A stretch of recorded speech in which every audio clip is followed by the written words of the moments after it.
Isabelle. Bonjour Delphine. Isabelle, merci de me recevoir. On est dans les locaux du Philantrolab. C'est un endroit génial. Je mettrai aussi tous les liens du Philantrolab dans les notes de l'émission parce que c'est vraiment un endroit assez unique. Depuis toujours, en tout cas depuis que j'étais étudiante dans l'école de commerce il y a quelques décades maintenant, on nous dit que le rôle de l'entreprise, c'est de faire du profit, c'est de distribuer des dividendes et puis ça s'arrête là. La planète, c'est bon pour la politique publique, c'est bon pour nous en tant que citoyens, c'est bon pour les assos, mais ce n'est pas le rôle de l'entreprise. Alors toi, tu en as décidé autrement, et tu en as décidé autrement depuis 30 ans, puisque tu as rejoint Patagonia il y a quelques décades aussi. Et puis surtout, tu diriges One Person for the Planet France, un mouvement qui demande aux entreprises de reverser 1% de leur chiffre d'affaires, et je dis bien chiffre d'affaires, pas profit, au bénéfice d'associations, et pas n'importe lesquelles, puisqu'il s'agit d'associations pour l'environnement. Alors aujourd'hui, c'est One Person for the Planet. D'abord, on le connaît un peu tous, et dans les terminologies qui nous sont familières sans vraiment trop savoir ce qu'il y a derrière. Mais surtout, tu as embarqué 1200 entreprises, and counting, c'est pas mal. Chaque année, tu lèves à peu près 14 millions d'euros, oui, énorme, qui vont à la cause environnementale. Donc on va parler de tout ça. Mais avant, si tu le veux bien, on va parler de toi, on va parler de la façon dont tu as eu, plutôt que la plupart d'entre nous, un déclic et l'envie de t'engager. Et si tu le veux bien, je veux bien qu'on remonte à tes années d'étudiante en école de commerce. Oui. Et tu es partie faire un tour du monde à ce moment-là. Et ce tour du monde, en fait, a été décisif, a tout changé. Je veux bien que tu nous le racontes un peu, parce que s'il a été décisif pour toi, peut-être qu'il sera décisif pour nous tous à t'écouter aujourd'hui. J'espère. Déjà, merci beaucoup. C'est très gentil de me donner cette opportunité de partager ma passion pour la philanthropie environnementale et pour la protection de la nature en général. C'est vrai que c'est quelque chose qui est intrinsèque, évidemment. Enfin, je pense que c'est, en tout cas pour ma part, ça vient d'assez loin. Mais effectivement, j'ai fait une première orientation dans une école de commerce parce que c'était un peu la voie classique. J'ai fait ces études de commerce et je me suis dit, bon ben, ma passion, c'est la protection de la nature, mais je vais quand même le faire au sein des entreprises. Oui, quand même, je m'en suis rendu compte assez rapidement. C'était peut-être pas formalisé d'une manière suffisamment évidente pour que je me dise, bah, tant pis, du coup, je quitte ce cursus et je vais faire autre chose. De quitter. Mais tu le savais parce que dans ton enfance, tu étais passionnée par l'environnement. Oui, par la nature, oui, par les animaux, les plantes, les arbres. Oui, c'était dans... Mon père adore tout ce qui est les arbres et la vigne, et donc m'a transmis ça. Ma mère est plutôt sur les plantes, les fleurs, jusqu'à la plus petite, et les animaux. Et donc, du coup, tout ça, ça fait un combo de, comment dire, d'ouverture sur le vivant, enfin, ce qu'on appelle maintenant le vivant. Après, j'ai continué à suivre la voie royale. Je suis partie vivre en Suède et j'ai été embauchée chez Danone, où là j'ai commencé à faire du marketing agroalimentaire jusqu'au jour effectivement où je suis retombée sur un petit calepin que j'avais emporté avec moi avant de faire ce voyage, enfin ce déplacement et cette vie en Suède. Et donc dans ce petit calepin de carnet de voyage, j'avais indiqué vouloir travailler pour la protection de la nature. Alors si tu veux bien, je fais un petit arrêt sur image. Oui. Parce que j'ai compris que ce calepin, c'était un calepin que tu avais emmené avec toi quand tu avais fait un tour du monde. Et ça, rien que ça, c'est pas anodin, partir seule. Alors, j'étais pas seule. J'étais pas toute seule. Non, j'étais avec mon amoureux de l'époque. Et c'est en étant dans probablement le plus bel endroit de ce voyage et le plus isolé, le plus naturel, qui était l'île des Pins, enfin qui est l'île des Pins. C'est au large de la Nouvelle-Calédonie. Ultra nature, on dormait sur la plage, enfin, c'était très simple, mais c'était une nature très préservée. Et vraiment, j'ai noté dans ce petit calepin, voilà, je savais que j'allais partir en Suède à ce moment-là, hein, je savais que j'allais partir et que j'allais plutôt chercher dans un milieu business, mais quand même, je me suis noté, attention, la protection de la nature, c'est quand même ultra important. Cette beauté que j'avais le loisir de voir sous mes yeux, elle est quand même assez fragile et j'aimerais en faire mon métier. Je trouve ça hyper important en fait ce que tu nous dis là, sur plein d'aspects. D'abord, peut-être que tu as pu te l'écrire que parce que tu étais en voyage et en pause en fait entre tes années étudiantes et tes années professionnelles. Tu vois, quand on est dans la roue du hamster en train de pédaler, c'est plus difficile de s'autoriser à penser librement une carrière professionnelle. Et puis l'autre chose qui me frappe dans ce que tu me dis, c'est que tu étais capable de le dire Parce que tu étais émerveillée en fait par un paysage complètement Exactement. dingue Oui, et c'est l'émotion en fait qui parlait à ce moment-là. oui. C'est une sorte de recentrage qui n'est possible qu'avec une certaine distance, qui pourrait être juste, je ne sais pas, une forme de méditation. On ne venait pas forcément être très loin, mais n'empêche que là, effectivement, c'était une conjonction de facteurs où il y avait un émerveillement d'une nature exceptionnelle, une distance et une sorte de coupure où le temps s'était arrêté, où je pouvais me poser ces questions-là. J'avais le Ouais. loisir et la chance de me poser ces questions-là. Et ça, c'est important parce qu'aujourd'hui, on a finalement peu de moments où on arrête d'être en sur-régime et où on a cet espace pour se poser ces questions. Oui, Tu reviens derrière et tu te remets à pédaler tout de suite parce que oui. voilà, c'est ce qu'on attend de toi aussi. C'était le planning, on devait partir en Suède, donc après, donc c'était cette parenthèse devait s'arrêter. Et donc je pars en Suède aussi avec mon amoureux, mais je trouve un job sur place et je trouve un job dans l'agroalimentaire pour y travailler. Au début, je fais juste un job en tant que stagiaire et puis finalement, on m'offre un poste de responsable marketing de la zone nordique pour des produits appartenant à Danone. Donc c'était une opportunité à mon âge qui était assez inespérée. Bien Je ne sûr, pouvais bien même pas sûr. prétendre à ça en étant à Paris. Et donc, bref, je retourne dans la roue de hamster, j'apprends le suédois, et jusqu'au jour où je retourne sur ce petit calepin et où je vois la distance qui s'était faite entre un rêve du début de la vingtaine d'années avec la réalité. T'as quel âge à ce moment-là?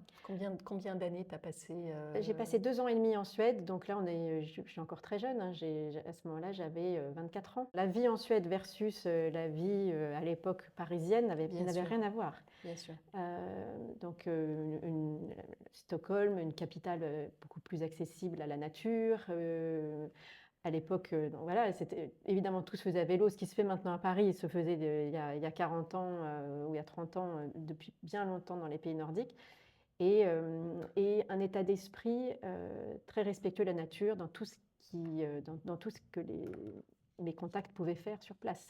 C'est une manière de voir la nature complètement différente. Et donc ça, je pense que ça a posé les bases d'un bon coup de pied aux fesses pour reprendre mes études, me reposer les bonnes questions, me dire, là, du coup, j'ai pris cette orientation-là, qui est finalement loin de celle que j'avais imaginée à un moment donné, et qu'est-ce qu'il faut faire pour revenir dans le sillage de mes rêves, en fait. Et c'est juste un gros coup de chance d'avoir eu des personnalités qui m'ont consacré un petit peu de temps, qui m'ont questionné. Pourquoi est-ce que tu veux faire ça et qu'est-ce que tu veux faire? Et dans les deux cas, ils m'ont dit, il faut que tu repasses par la case études. Tu as un bagage qui est assez récent. Voilà, j'ai bifurqué quand même très tôt. Oui. Donc, mais il ne faut pas le mettre à la poubelle, ce bagage-là, parce qu'il peut être très complémentaire. En revanche, si tu fais une formation supplémentaire sur la protection de l'environnement, tu vas avoir la sémantique, la légitimité pour t'intégrer dans des services qui vont te plaire. Et donc, j'ai suivi leurs conseils. Et c'est ça, en fait, c'est leur intervention qui m'a fait aller vers un parcours universitaire de protection de l'environnement. Il n'y avait pas beaucoup de choix, il y avait Strasbourg et Paris. Donc là, j'ai suivi un cursus génie et gestion de l'environnement à Jussieu, Paris 7. Alors là aussi, je trouve ça super intéressant parce que, et à nouveau pour celles et ceux qui nous écoutent, qui s'interrogent, en vrai, tu vas remettre une couche sur tes compétences précédentes. Parce qu'on se demande souvent, bon, bah, voilà, maintenant j'ai envie d'avoir une carrière plus alignée, plus engagée, mais comment je fais si je fais, je sais pas, du contrôle de gestion dans l'agroalimentaire, je suis quand même très éloignée. Comment je fais? Et la première réponse que toi tu as apportée, c'est je construis sur ma carrière précédente, mais bon, je vais me rajouter une couche de légitimité et de compétences additionnelles qui va me permettre ensemble, les deux ensemble, d'aller donner cette inflexion-là. Oui. Et ça a marché. Ça a marché. On retourne dans des entreprises qui tout de suite sont les entreprises les plus engagées du secteur. Oui. D'abord Yves Rocher, oui, quelques temps, et puis surtout très vite Patagonia Europe. Oui. Alors là, je m'en réfère à l'épisode avec Vincent Stanley, épisode je crois 5 de Demain n'attend pas, il y a 5 ans. Épisode vraiment génial qui nous raconte les engagements de Patagonia, mais je vais quand même t'en faire reparler. On est sur des entreprises qui ont l'engagement dans leur ADN. Qu'est-ce que ça change? Ça change tout. Si je prends l'exemple de Patagonia, c'est un état d'esprit,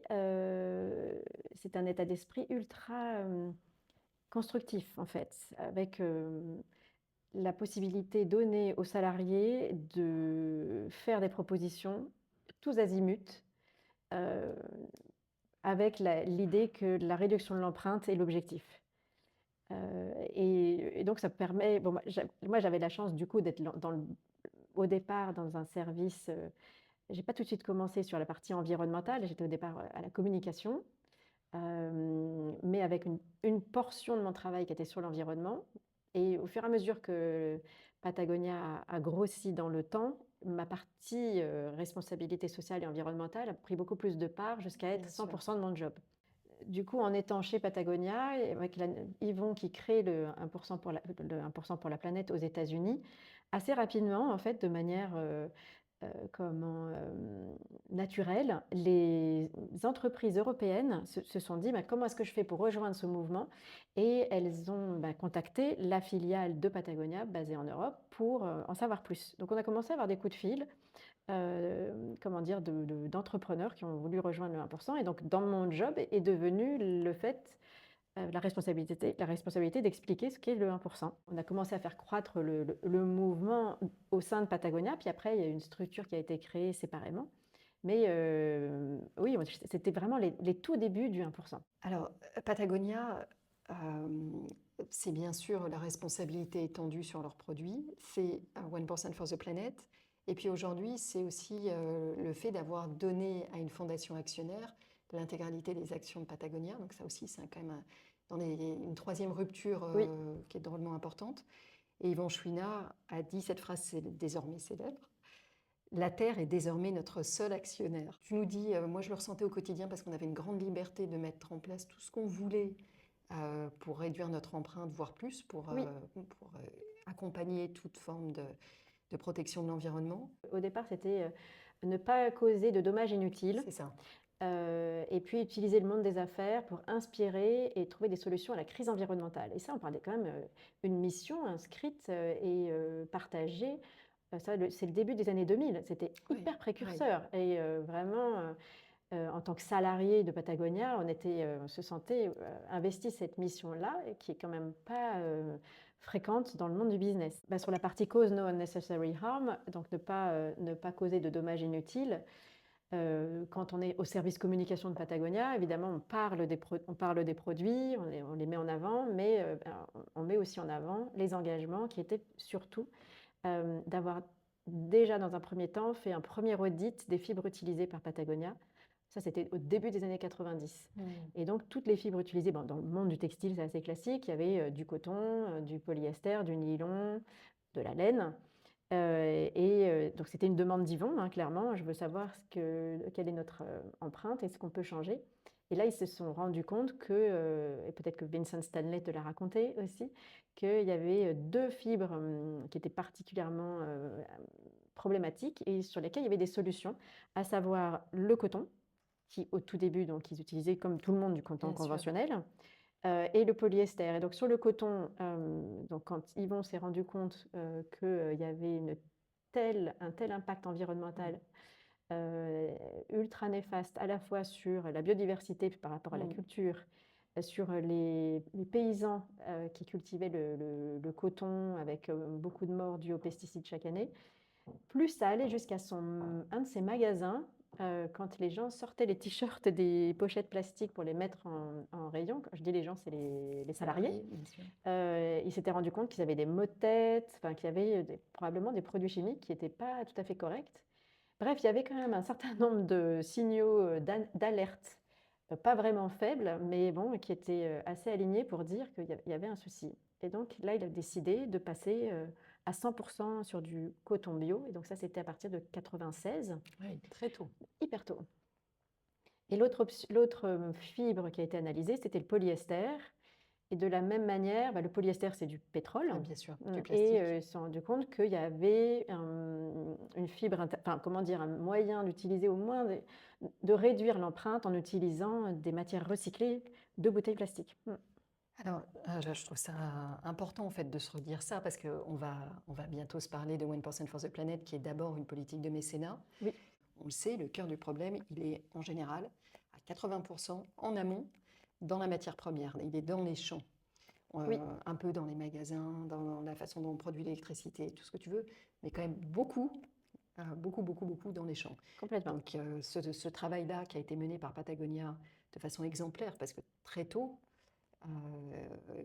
ça donne un contexte d'une entreprise, notamment quand on va parler de mécénat. On a une entreprise Bien qui a sûr. vraiment fait son travail Oui, sur sa chaîne de production. bien sûr, de se poser la question de son empreinte, à la fois de se poser la question de son empreinte et même d'être ultra transparent, d'être très tôt transparent sur ses filières d'approvisionnement et notamment en publiant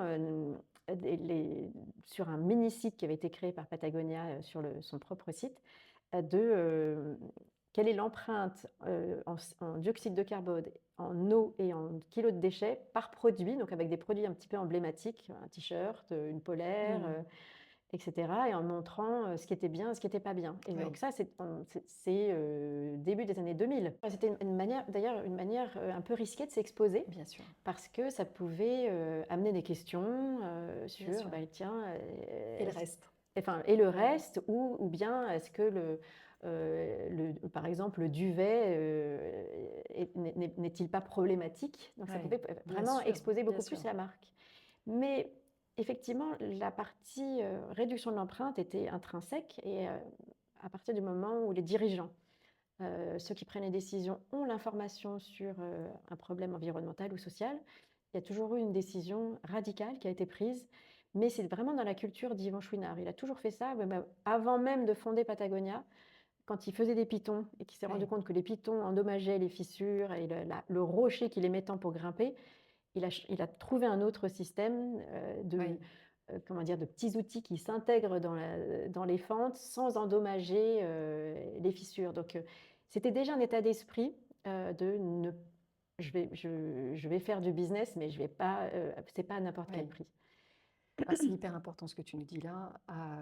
Et effectivement, on voit bien que ça vient de la tête pensante, puisque ça vient du fondateur de l'entreprise. Aujourd'hui, c'est un mouvement qui a pris racine, mais qui reste quand même un peu à la marge encore de notre monde économique. Qu'est-ce qu'il faudrait, selon toi, qui a travaillé si longtemps chez Patagonia et qui aujourd'hui continue à fréquenter des entreprises engagées, qu'est-ce qu'il faudrait pour que ce modèle-là prenne plus de place? Patagonia est un exemple en soi. Oui. Et quand on voit la croissance du chiffre d'affaires et son existence toujours, et ces prises de décision qui pouvaient paraître risquées, mais qui n'ont fait que la positionner encore mieux sur le marché du monde de l'outdoor, il me semble que ça peut donner envie à d'autres de faire pareil, puisque l'entreprise existe toujours. Et quand Yvon l'a fondée, il a toujours communiqué sur vraiment une vision à très long terme. Encore une fois, c'est vraiment un état d'esprit. C'était the next 100 years. Donc même quand il ne serait plus là, comment est-ce que cette entreprise peut continuer à exister, à inspirer d'autres, sans trop endommager par rapport aux ressources qui sont utilisées, et tout en reconnaissant qu'il y a un dommage évidemment qui est créé, mais en le minimisant le plus possible. Et par rapport au mécénat, finalement, l'état d'esprit d'Yvon, dès le départ, puisque dès le début des années 70, il a donné un bureau à l'association locale, plus un téléphone et un fax, pour qu'ils puissent militer, mener leurs opérations. C'était une association de protection de la rivière, là où est basé le siège de Patagonia. Mais rien que ça, c'était bien. C'était ce qu'on appelle maintenant un don en nature. C'était lui donner une existence, une boîte postale et la possibilité du coup d'agir. Et ça, il l'a eu même, je dirais, vraiment à la genèse de Patagonia. C'était dès le début des années 70, il a donné un bureau à une association locale. Donc, sauf qu'après, il l'a formalisé au fur et à mesure pour que ça soit partie intégrante de l'entreprise et surtout le fait de mettre un montant minimum. Et ça, c'était la bonne idée. Alors, on y arrive, ce montant, c'est 1%. Oui. 1% pour la planète. Ce n'est pas un pourcentage sur les bénéfices, c'est un pourcentage sur le chiffre d'affaires. Oui. Et ça, c'est quand même très audacieux parce qu'une entreprise peut faire pas mal de chiffre d'affaires et être en difficulté, en fait. Oui. Euh, c'est naturellement, si ses charges sont trop lourdes. Elle peut être en difficulté structurelle ou en difficulté temporaire. Ça peut être un Oui. mauvais passage, une conjoncture. Quand on s'engage dans 1%, on s'engage à donner quoi qu'il arrive. Qu'est-ce que ça change comme état d'esprit dans les entreprises qui vous rejoignent? Qu'est-ce que ça veut dire cet engagement? C'est un engagement ultra puissant.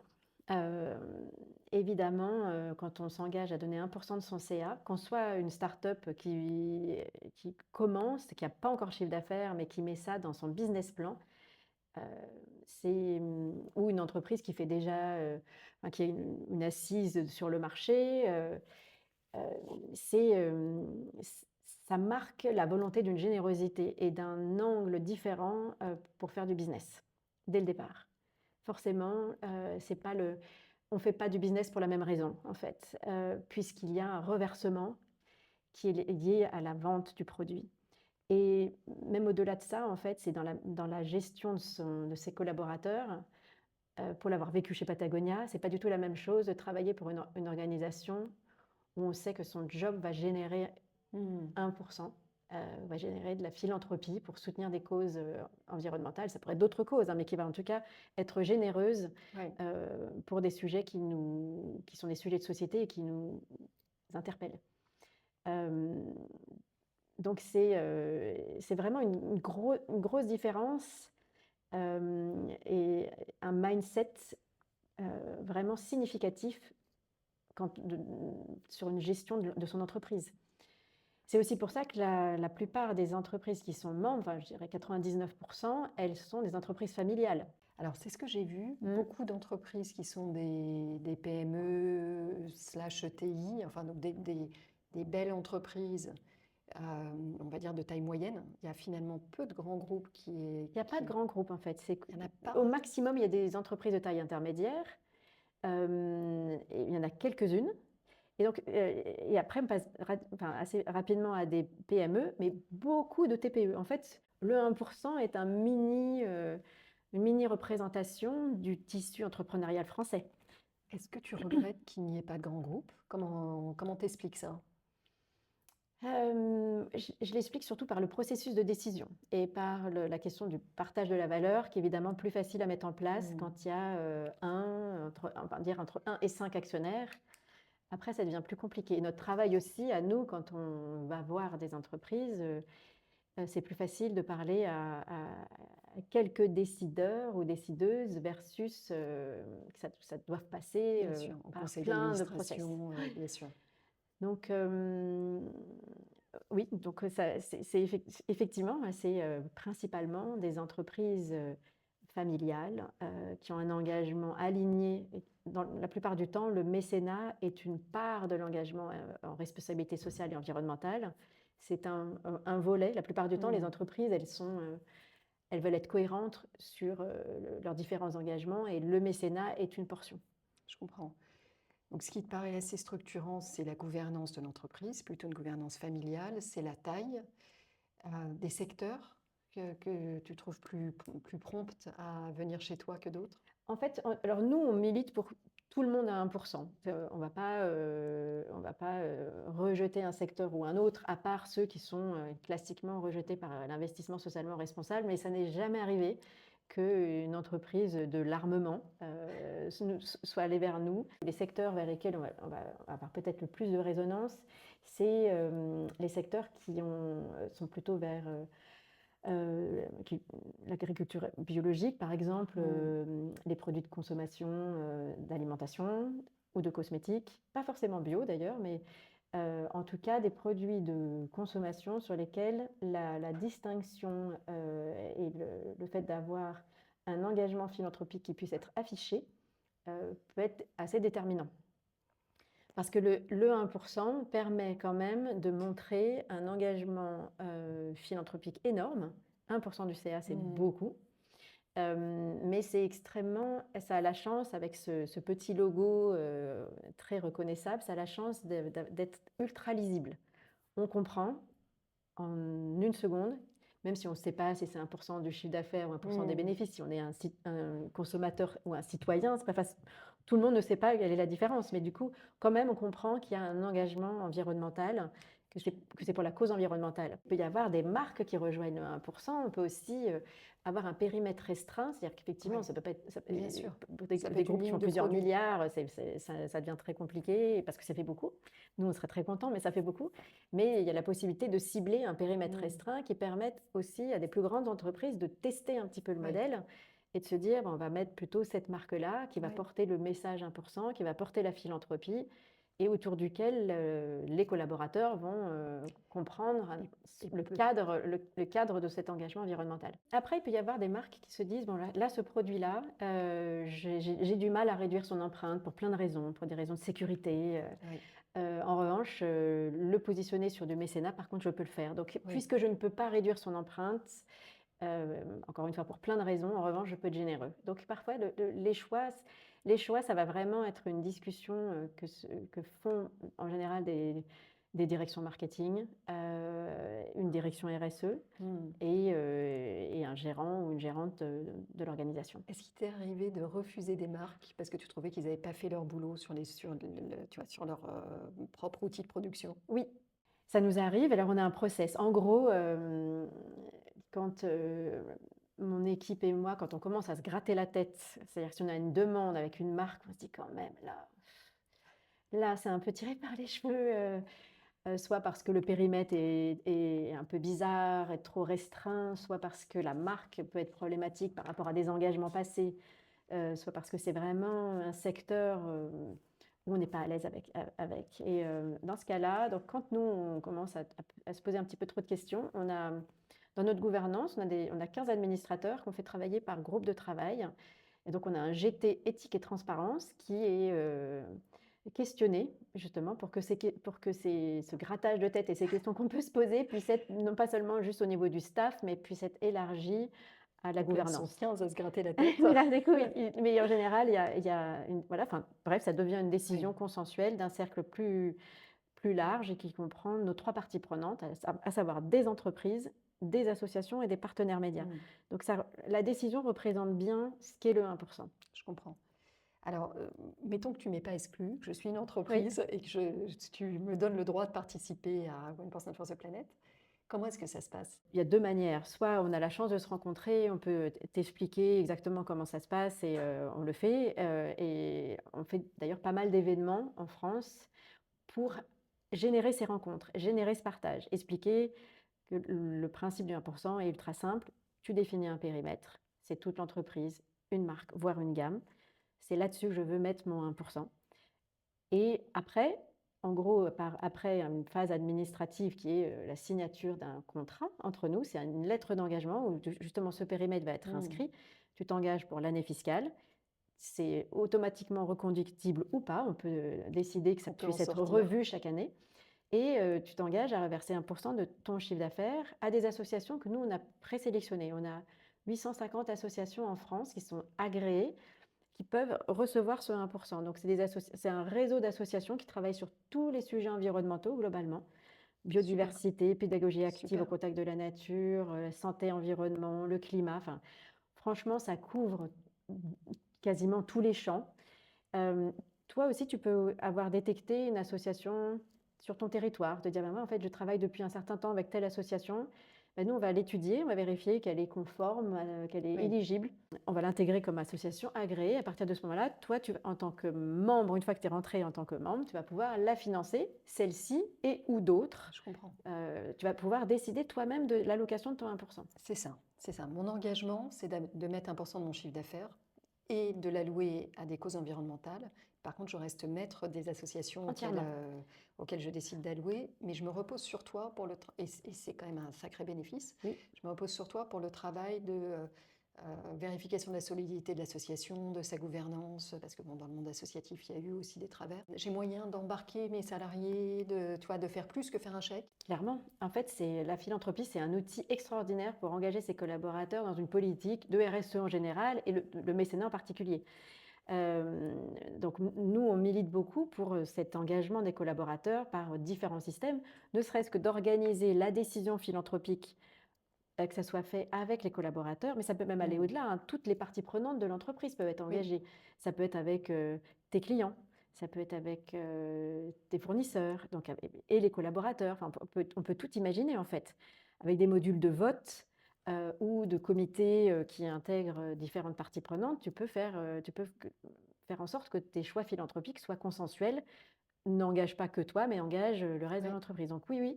Et d'autant que dans le calcul du 1%, si jamais tu décidais, bah tiens, je veux pas juste qu'ils décident avec moi de l'allocation de mon 1%, j'aimerais qu'ils comprennent aussi sur le terrain ce qui est important. Et ben, je vais les emmener une journée à faire un nettoyage des rives de la Seine, une journée de sensibilisation sur la question des semences. Bref, tous les sujets environnementaux peuvent être des bonnes raisons de s'impliquer.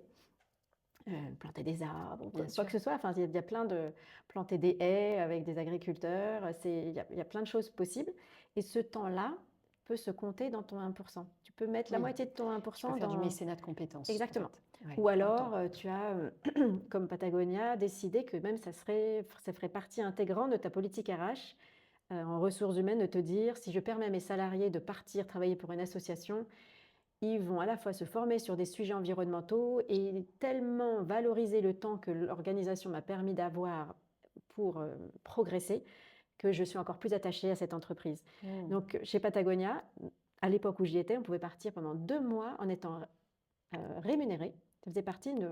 C'était toujours notre salaire. Génial. Mais on travaillait pour une organisation. Alors, ça pouvait être quelqu'un de la communication, comme quelqu'un qui était informaticien, comptable, à la vente. Mais on donnait de notre temps. Ça pouvait être juste retrousser nos manches, mais ça pouvait être aussi faire progresser l'association dans ces différents sujets. Oui. Alors, mécénat de compétences, ça existe. 2 mois, c'est beaucoup. C'est beaucoup. C'est rare. Chapeau de la part de l'entreprise. Mais ça peut être même une journée. Une journée avec ses collaborateurs, c'est déjà génial. Alors moi, là, je vois tout ce que ça change en tant qu'entreprise. Maintenant, si je change de casquette, et je suis une association et je te rejoins. Alors, je comprends bien que c'est génial parce que une grosse partie de ma vie en tant qu'association, c'est de chercher des fonds. Et c'est quand même épuisant parce que j'aimerais bien être tournée plus sur l'action. Et je suis détournée de l'action par la recherche de fonds qui est de plus en plus difficile.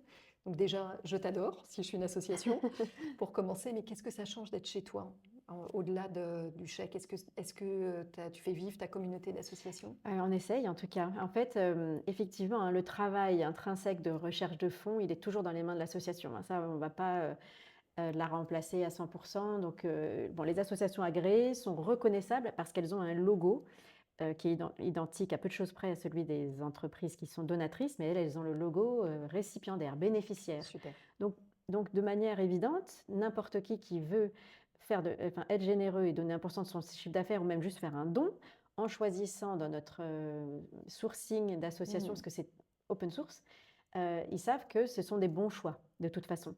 Donc, les associations peuvent voir arriver des dons, elles ne savent pas comment, d'individus ou d'entreprises, parce qu'elles sont listées dans notre fichier. Mais on essaye de trouver tous les moyens, et tout nous intéresse pour accélérer la philanthropie environnementale.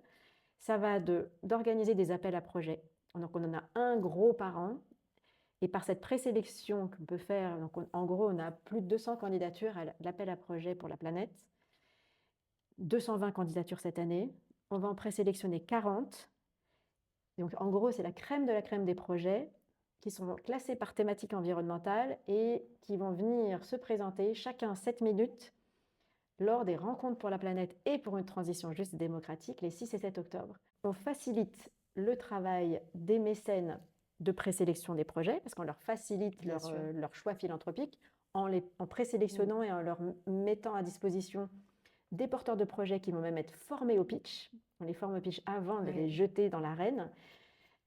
Et donc, ils vont pouvoir se présenter, ces associations, une fois qu'elles ont été sélectionnées lors de cet appel à projet, elles vont pouvoir se présenter face à 200, 250 mécènes qui ont une capacité philanthropique énorme, qui va même au-delà du 1%. Nous, le 1%, c'est à peu près 14 millions d'euros de philanthropie annuelle générée par les entreprises membres françaises qu'elles vont verser en direct aux associations.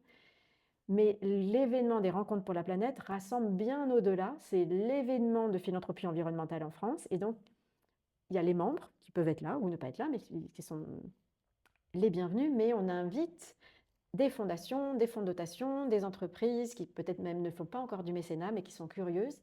L'idée, c'est vraiment d'avoir sur 2 jours et pour chaque association 7 minutes, un financement collectif ultra puissant. On imagine ce que ça représente pour les associations qui sont sélectionnées, c'est génial.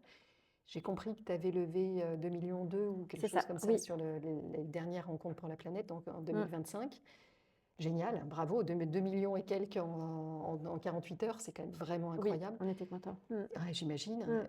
Je sais aussi que les 14 millions dont on parlait tout à l'heure, tu as ambition de les matcher, voire de les surpasser cette année. On va vraiment pousser l'acte de générosité cette année, dans un contexte qui n'est pas facile. Oui. Peut-être une petite minute sur ce contexte. Comment tu le juges, toi, aujourd'hui? On a le sentiment que les associations ont plus de mal que d'habitude à trouver leur financement. Comment, toi qui es au quotidien dans ces enjeux-là, comment tu juges la situation aujourd'hui? Bah, elle est vraiment, c'est vrai que pour beaucoup d'associations, elle est très critique. Nous, on le voit au quotidien, des signaux d'alarme tirés par des associations agréées à 1% ou même d'autres. Hein, c'est pas que dans le milieu environnemental, mais c'est très compliqué. Euh, Certaines associations sont obligées de licencier, de fermer. Elles font un boulot extraordinaire parce qu'elles se battent sur tous les fronts, sur des questions de société. Donc là, elles sont sur, par exemple, des questions législatives, des questions, toutes questions territoriales. Et puis en plus, là, arrive effectivement, depuis quelques mois, une réduction des soutiens, à la fois des soutiens publics. Et donc, nous, c'est pour ça que nous, on essaye d'amortir le choc et de faire en sorte que le privé prenne le relais. C'est de continuer à militer pour que les entreprises continuent à être généreuses en leur montrant que le mécénat est un super outil. Et Yvon le dit lui-même, parce que, bon, évidemment, aux États-Unis, il est bien placé pour être déprimé par rapport à la situation politique de son pays. Il a dit au premier mandat de Trump, c'est que le 1% serait la dernière chose qu'il arrêterait. C'est que c'est justement pas le moment de baisser les bras. Et si, voilà, si les subventions publiques et peut-être une sorte d'ambiance est moins favorable à afficher un engagement environnemental, a priori, je dis bien a priori, pour les entrepreneurs qui sont membres du 1%, au contraire, ce n'est pas le moment de flancher. C'est le moment de réaffirmer qu'on est toujours là et qu'on se bat pour que les associations continuent à sauver notre bien commun, en fait. C'est ça la question. Isabelle, merci beaucoup. J'aimerais t'amener sur quelques questions finales parce qu'on arrive au terme de notre épisode. Mais merci pour commencer, avant d'y arriver, merci pour ces 12 ans, du coup, 11 ans, 12 ans d'action à la tête de 1% et avant ça, pour tout le travail que tu as fait chez Patagonia parce que c'est quand même à la fois extrêmement important en termes de réalité des montants que tu arrives à lever, en termes de mouvement philanthropique, et puis aussi, on l'a vu tout au long de cet épisode, en termes de récits que tu véhicules, de capacité à changer les mentalités dans le monde du business. Qu'est-ce qui t'aide à tenir, toi, à garder, à pas flancher et à garder ton focus? C'est une bonne question. C'est vrai que quand on a l'impression de se prendre des coups de tous les côtés et c'est pas évident de tenir. Et pour citer notre amie commune Flore Vasseur, c'est comment tenir quand rien ne tient. Ouais. Moi, je suis convaincue que c'est l'action qui fait tenir. Et tant qu'on est dans l'action pour une cause d'intérêt général, c'est ça qui fait tenir, en fait. C'est qu'on a l'impression de se battre pour une cause qui en vaut le coup. Et il y a l'esprit d'équipe. Franchement, moi, ce qui me fait très plaisir, c'est de rejoindre une équipe qui est incroyable. J'ai 11 personnes, enfin on est 11, bientôt 12.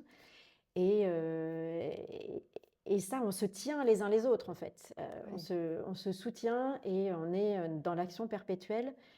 Mais même au-delà de ces 12 personnes, ou bientôt 12 impliquées, c'est les 850 associations qui travaillent, de les écouter faire les pitchs. À chaque fois, nous, les rencontres pour la planète, ça nous refait une piqûre de remobilisation. C'est pour ça qu'on bosse, quoi. C'est pour trouver des financements pour telle association, pour telle autre, lui permettre d'obtenir un financement sur 3 ans. Et ça, c'est ultra concret. c'est fondamental. C'est très important. Et puis peut-être je rajouterais l'importance, et peut-être ça revient à la discussion de départ, c'est l'importance aussi d'aller éveiller ses sens. Moi, si je vais pas bien, je vais faire un tour dans le sentier qui est au-dessus de chez moi, je vais entendre les oiseaux. Et je les entends d'autant mieux que j'ai des écouteurs, parce que j'avais une sorte de perte de sens, perte de l'audition. Mais avec les écouteurs, j'entends beaucoup plus les oiseaux. L'odorat, sentir les plantes, sentir l'humus. Et ça permet quand même de se recentrer sur l'essentiel. Et ça, le fait de remettre les mains dans la terre. Moi, si ça va pas, je vais aller trifouiller dans le jardin et respirer la terre. Et ça remet les choses en place. Mais tu vois, je t'entends et je dis quelle chance. Et en m'entendant te dire quelle chance, je me dis, mais c'est une chance provoquée, bien évidemment, c'est des choix. Et ça, c'est un choix actif qu'on peut tous faire aussi. Peut-être pas de se relocaliser en province, mais en tout cas de sortir dans la nature, parce que depuis Paris, on peut aussi facilement sortir dans la nature. Ouais. Il faut garder sa capacité d'émerveillement. Ça peut être, d'ailleurs, c'est pas forcément dans la nature. Peut-être que d'autres, la nature leur fait peur, ou c'est peut-être en courant en ville, ou en allant voir une exposition et de voir la beauté d'œuvres d'art. Je pense qu'on a chacun nos axes d'émerveillement, mais qui nous permettent de nous remettre sur le droit chemin, en fait, et nous dire, je me ressource et je reprends de la force pour me battre. Merci Isabelle. Deux petites questions finales, excuse-moi. Merci je te lâche pas. Oui, avec plaisir. J'aime demander à mes invités s'ils ont un livre à nous recommander. Est-ce que tu as un livre qui a été important sur ton chemin? Oui, évidemment. Je l'ai dit, en fait, on a fait aussi, j'ai eu la même question en équipe. Les Racines du ciel de Romain Gary, forcément. Ah, magnifique. Ouais. Évidemment, je le recommande à tout le monde. C'est déclencheur. Génial. Et une personne qui devrait prendre ta place à ce micro de Demain n'attend pas, une personne inspirante et engagée, et Dieu seul sait que t'en croises. Anne Calais qui a écrit plutôt Nourrir. Elle est passée aussi, elle a bifurqué, voie tracée aussi plutôt business, basculée en tant qu'agricultrice. Génial. Éleveuse de cochons noirs dans le sud-ouest. Et elle écrit remarquablement bien, et elle se décrit comme paysanne et fière de l'être, et elle est incroyable. Il y a tellement de personnes qui changent le monde aujourd'hui, chacun à son échelle, c'est merveilleux, et comme tu le disais tout à l'heure, ça nous donne une énergie d'enfer. C'est clair. Merci Isabelle, Merci pour ton témoignage. Merci beaucoup.